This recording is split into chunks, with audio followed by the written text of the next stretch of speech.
Hello! In this video I will show you how to enable Google Assistant to work on lock screen on Google Pixel 9 Pro XL. So you have to start by opening your Google application, then click on your avatar and now click on Settings. Now you have to click on Google Assistant and then click on Hey Google and Voice Match. Now click here on Hey Google and then scroll down and click I agree, scroll down again and click I agree. Now click Next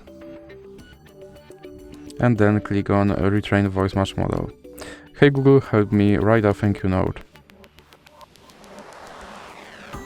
Hey Google, what's the weather tomorrow?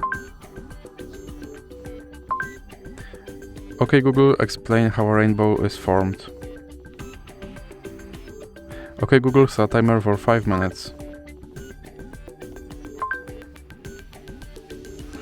Now click Next, then click Back and click Lock Screen. Then click Yes I'm in and make sure that this first option stays on. And now let's check if my Google Assistant will work on lock screen. Okay Google. And as you can see, my Google Assistant works on lock screen.